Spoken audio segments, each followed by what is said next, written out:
Mon Dieu, Caleb est là, enfin! Pour ce que ça rapporte. Oh punaise, je sens que ces derniers épisodes vont me gonfler un petit peu, hein, vu comme c'est parti. Parce que là, c'était pas mal en termes de foutage de gueule, je trouve. Donc, ça commence sur Will, je vais un petit peu passer cette partie-là parce qu'elle était inintéressante, qui a fait une compétition de natation.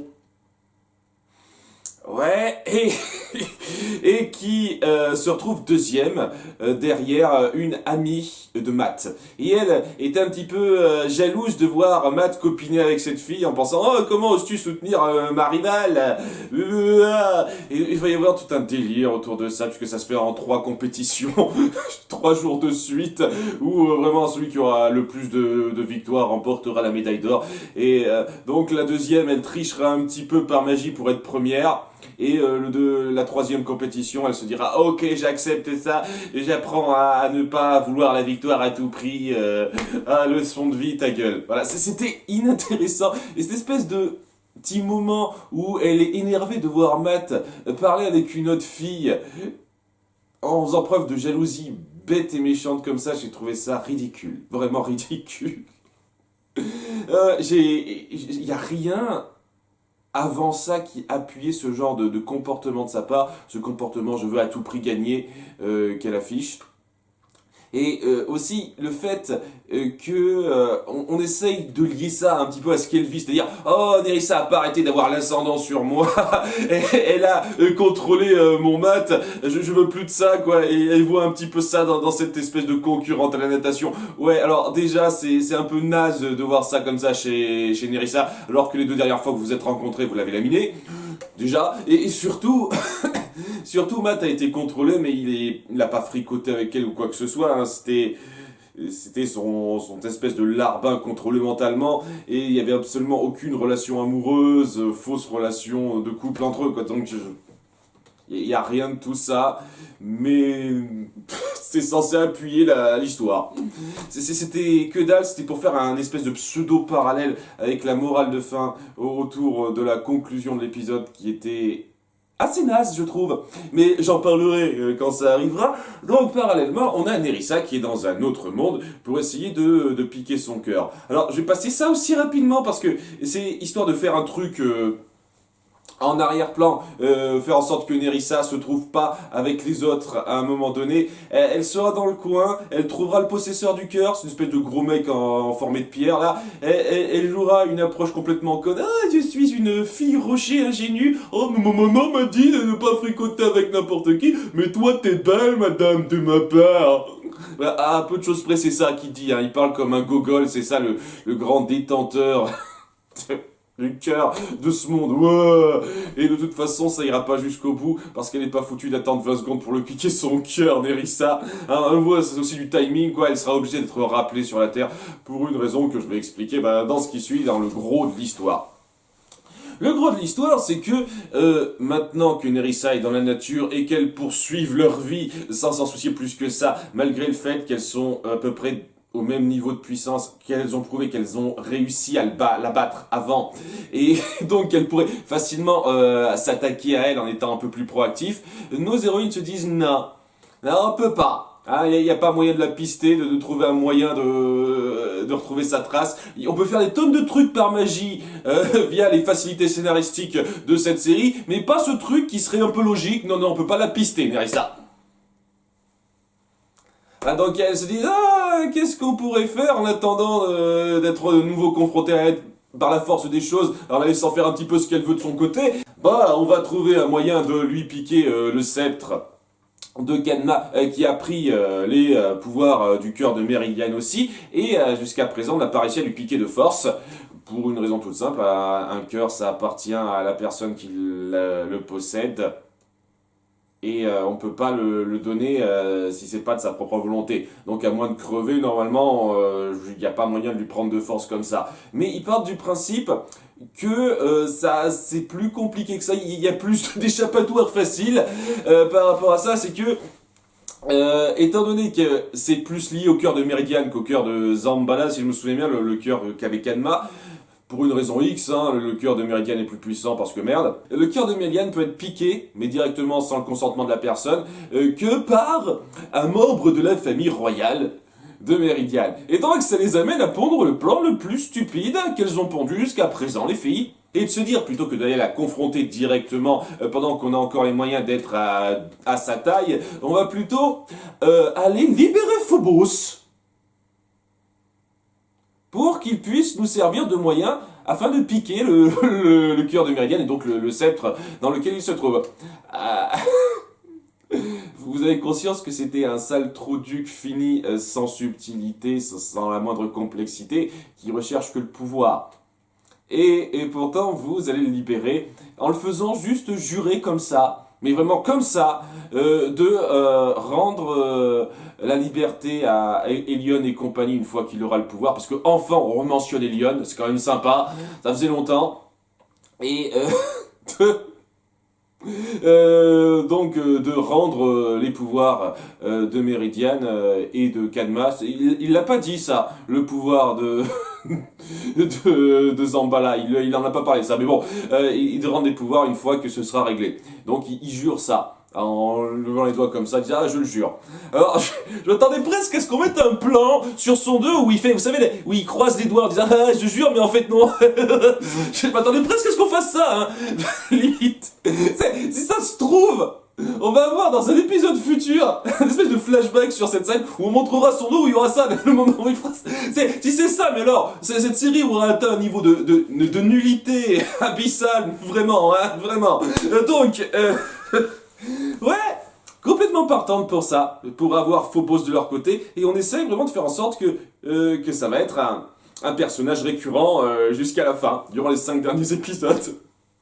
À nouveau parce que vous n'avez pas les moyens de lancer la conclusion tout de suite trop vite, il reste encore 5 épisodes, et vous ne pouvez pas mettre en place une grande confrontation autour d'un même point et qui dure trop longtemps parce que vous n'êtes pas assez réfléchi pour ça, hein, les scénaristes, c'est évident.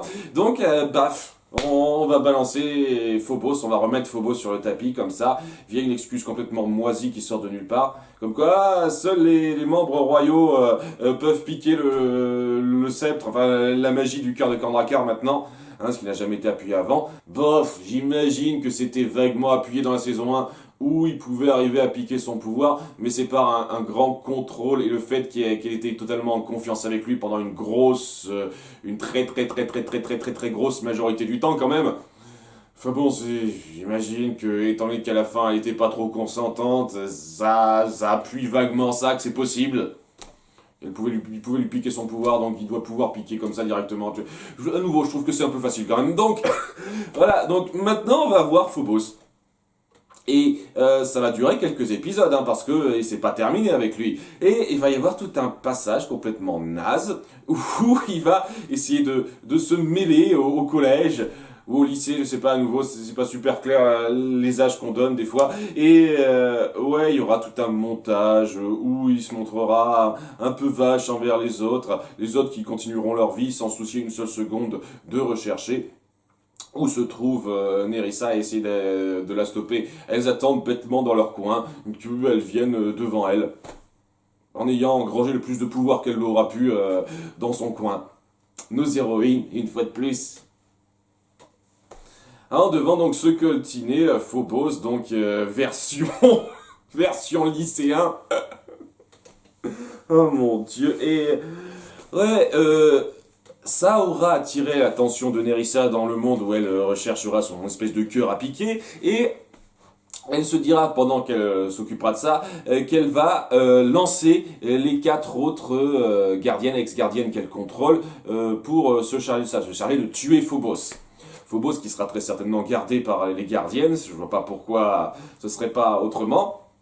Et elle se dit que ces 4 gardiennes qui n'ont pas réussi à battre les gardiennes avec son aide à elle, vont y arriver toutes les 4 toutes seules, bien sûr. C'est totalement possible, ça.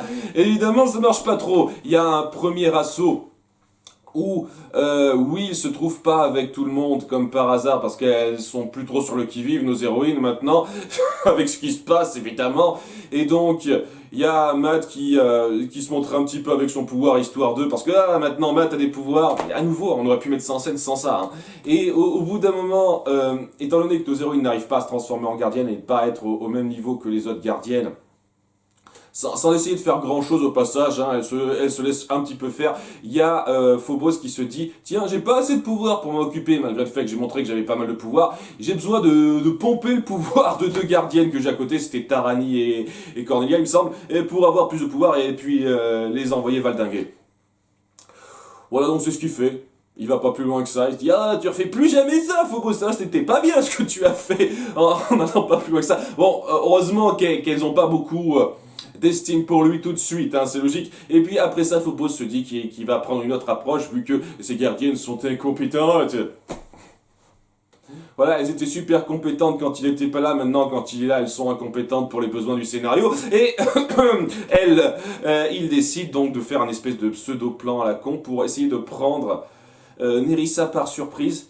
Donc il échange de forme avec Matt et aussi il transforme ça c'est aussi très con je trouve il transforme Caleb et Blunk, oui parce que Blunk est dans cet épisode, hein, quand Caleb réapparaît, Blunk réapparaît, c'est évident, pour qu'ils aient également sa forme. Déjà j'adore le fait qu'il y ait ces trois-là qui se baladent un peu partout dans le campus, sans jamais se croiser, sans que ça n'interpelle personne. Hein, ça on le montre pas, mais ça devrait interpeller les gens quand même. Et ouais, donc on va avoir une espèce de Matt. Donc Phobos sous les traits de Matt, qui se comporte un petit peu en connard et qui draguera comme par hasard la rivale de Will à la natation, histoire d'appuyer un petit peu sa petite jalousie du moment. C'était complètement naze et forcé pour du drame, du pseudo-drame, ça. C'est sans intérêt. Enfin bref, après cette histoire-là, il y aura donc la deuxième attaque des gardiennes où donc nos héroïnes auront l'ascendant puisque cette fois Will sera là et donc il y a 5 ex-gardiennes qui savent pas très bien se contrôler, ont pas autant d'esprit d'initiative et contre nos 5 gardiennes plus jeunes qui elles ont l'esprit d'initiative, donc normalement elles se font laminer comme des merdes, on est d'accord hein par rapport aux deux autres confrontations. Et au bout d'un moment on montre que Cassidy commence à reprendre conscience. Alors là c'est un truc, ça sort de nulle part. Maintenant qu'elles sont éloignées de Nerissa, elles peuvent reprendre conscience. À nouveau, hein, ta gueule, c'est magique. Maintenant que Nerissa n'est plus à proximité, nos 4 ex-gardiennes peuvent reprendre un peu conscience. Enfin, quand je dis nos 4 ex-gardiennes, c'est seulement Cassidy. Pour l'instant, c'est seulement Cassidy au début. Mais en voyant ça, il y a Will qui se dit, ah, il y a peut-être moyen de la faire complètement ressurgir. Et puis, il y a donc... Tarani, non c'est Irma qui dit ouais ressaisis-toi, reprends-toi grâce à son pouvoir de suggestion là et elle se reprend complètement comme ça. Résolution. Et donc hors champ on verra que en s'étant repris, elle a aussi fait en sorte que les autres ex-gardiennes se reprennent. Notamment il y a une ligne qui ouais ce sera reprise hors champ. C'est pas via un espèce de grand moment fort avec sa petite fille qui aura enfin parvenu à l'atteindre. Non, c'est hors champ, rapidement, comme ça. Donc, le drame que vous pouviez créer avec cette confrontation entre sœurs, à nouveau presque, eh ben, vous le faites pas, voilà, vous l'exploitez pas plus que ça. Ça se résout en 2 épisodes et demi. Il y a 2 épisodes et demi de ça se mettait en place, cette histoire d'ex-gardienne du côté du mal, mais maintenant ça se règle, c'est résolu. Oh, vous m'avez bien eu, hein. Ça me donne super envie de suivre votre histoire. Mais donc, Nerissa, dans son coin, finit par se rendre compte qu'elle n'a plus l'emprise sur ses ex-gardiennes. À nouveau, elle a tous les pouvoirs du monde, alors pourquoi pas ça, elle se rend compte de tout, cette fille, et elle revient donc sur la Terre sans avoir pu prendre le cœur du monde dans lequel elle était pour essayer de combattre à leur place. Et en voyant que les 4 ex-gardiennes ne sont plus sous son contrôle, elles ont maintenant la possession de tous leurs moyens, elle se dit ah merde, bon bah tant pis, vous m'êtes toujours redevable, je vous contrôle toujours d'une certaine façon, et donc ce que je vais faire, c'est vous rentrer dans ma gemme. Il y a même Irma qui fait une blague. Ah, mais il commence à y avoir du monde là-dedans. C'est pas comme si on était pressé de libérer tout ça, hein. et ouais, en les mettant dans sa gemme, elle peut s'accaparer tous leurs pouvoirs, et elle fait comme Cornelia il y a quelques épisodes de ça. Elle a donc tous les pouvoirs des gardiennes en elle, quoi. Et elle a tous les pouvoirs à elle seule. Elle est super puissante, elle se bat très peu. Ça dure pas très longtemps, cette espèce de truc-là. Et juste une question, pourquoi elle a pas fait ça depuis le début? Il y a 2 épisodes de ça, t'as vu que t'arrivais pas bien à les contrôler, que ça allait nulle part. Pourquoi tu t'es emmerdé, merde? Pourquoi tu t'es emmerdé à faire durer ça un certain temps quand tu voyais que ça allait pas très loin et que tu pouvais avoir tous les pouvoirs pour toi directement? C'est quoi cette connerie, merde? Ça montre une fois de plus qu'elle en a à peu près rien à branler de Nerissa, enfin de Cassidy et compagnie. C'est juste des filles qu'elle veut manipuler comme ça. Et à nouveau, je trouve ça dommage, hein, parce que la première fois qu'on a montré son passé, il semblait y avoir un truc entre elle et Cassidy. On sentait qu'elle semblait éprouver des regrets et qu'elle avait une attache un peu particulière envers Cassidy, mais merde! Elle m'obéit plus, tant pis, je l'enferme dans mon cristal, j'ai tous ses pouvoirs, rien à foutre, hein, aucune seconde réflexion là-dessus ou quoi que ce soit. À nouveau, méchante qui fait les trucs au fur et à mesure, et c'est tellement naze. Au fur et à mesure, je dis bien que j'apprécie qu'on fasse des rebondissements un peu fréquents, mais il y a un moment donné, les rebondissements, faut les amener, faut que ça appuie bien au personnage, et au bout d'un moment, ça veut plus rien dire, hein. Nerissa, qui a bien dit en milieu de saison, hein, dans l'épisode 10, même pas au milieu de saison, à la fin de l'épisode 10, dans l'épisode 11, qu'elle avait été super patiente pour prévoir son coup et enfin avoir le cœur de Meridian pour elle. Et même si je trouve que c'était pas la chose la plus réfléchie au monde, on sentait quand même qu'il y avait le côté, oui, j'ai fomenté ça pendant une très longue période de temps. Mais maintenant, elle fait les trucs au fur et à mesure. Elle donne l'impression de ne pas savoir où elle va et d'essayer les premiers trucs qui lui viennent en tête. Donc maintenant, ouais, ça marche plus avec les 4 autres ex-gardiennes, ça aura duré 2-3 épisodes, merde, maintenant je prends tous leurs pouvoirs, on va partir là-dessus. Alors le truc par rapport à ça, c'est que elle montre qu'elle a l'ascendant sur les filles, mais à un moment donné, il y a donc Caleb sous la forme de Matt qui l'approche, et elle se dit « Ah non, je peux pas !»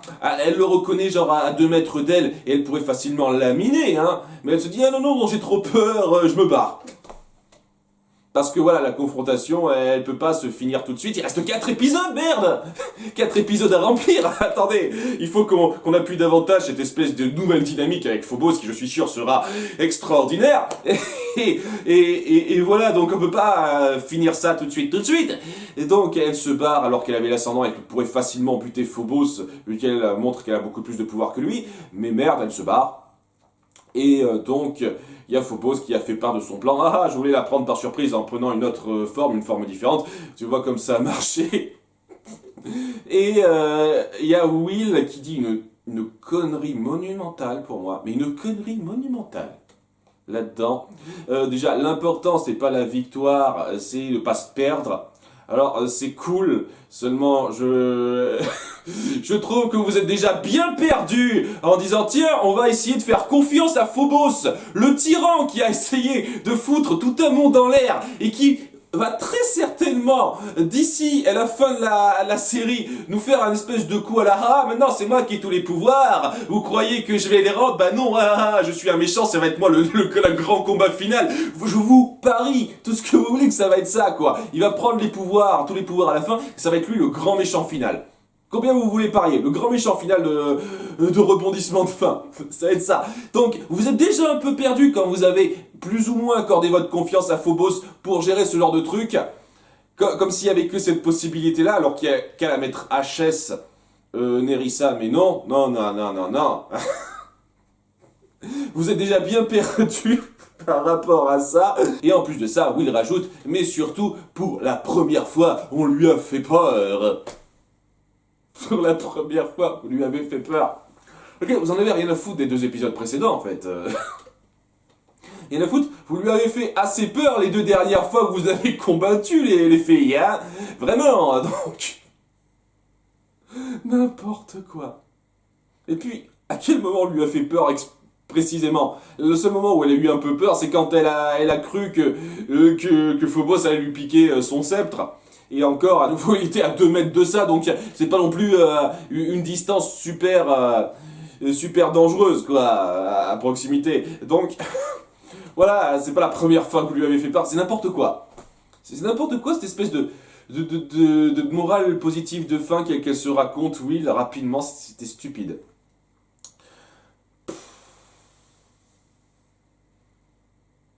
J'aime pas. C'est comme l'épisode précédent, c'est pas qu'il y a de mauvaises idées là-dedans, mais vous balancez ce genre de conneries trop vite. L'idée, il faut qu'on se serve de Phobos, n'a jamais été un tant soit peu réfléchi avant, et tout d'un coup, on part là-dessus pour créer une nouvelle dynamique dans ces derniers épisodes. C'est même pas un truc que vous essayez de mettre en place sur le long terme, ça va juste être pendant quelques épisodes. Mais voilà, ces quelques épisodes, c'est quand même un peu beaucoup pour seulement se contenter de ce qu'on a tout de suite. Hein. Et, et ouais, le côté, les ex-gardiennes retrouvent leurs esprits, et tout d'un coup, Nerissa a le pouvoir de les absorber et d'avoir tout leur pouvoir tout de suite.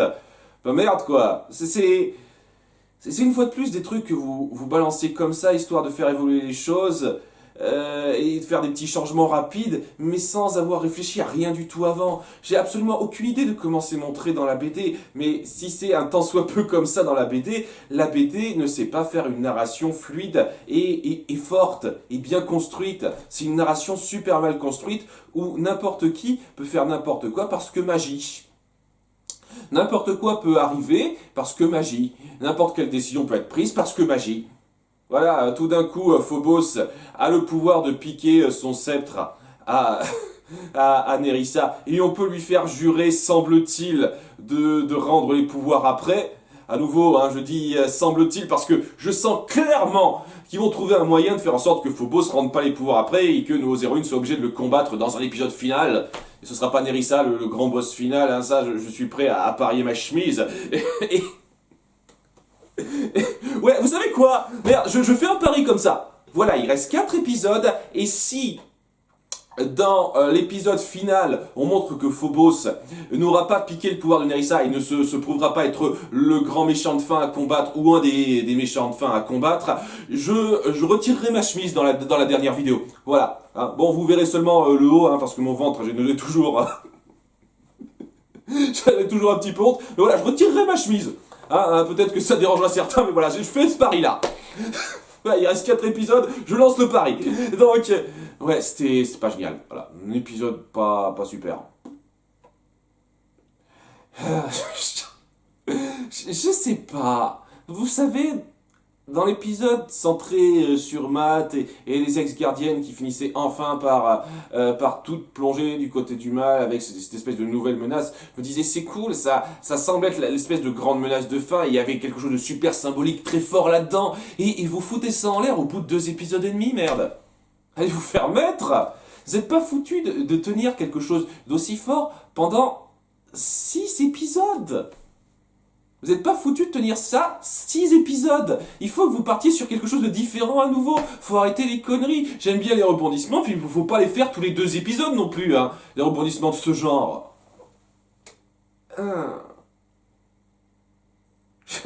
Je suis frustré là, je suis vraiment frustré. Et j'espère plus rien pour la suite.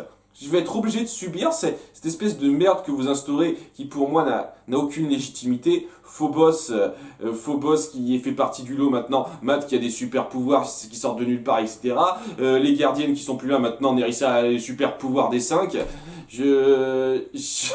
Tout ça maintenant, je vais le subir parce que c'est pas du tout mérité la façon dont vous le mettez en place. Et peut-être que vous ferez des trucs bien autour de ça, mais ce sera pas du tout mérité, quoi. Parce que vous avez aucune idée de comment mettre quelque chose en place de façon fluide. À bientôt pour l'épisode 23. Bye!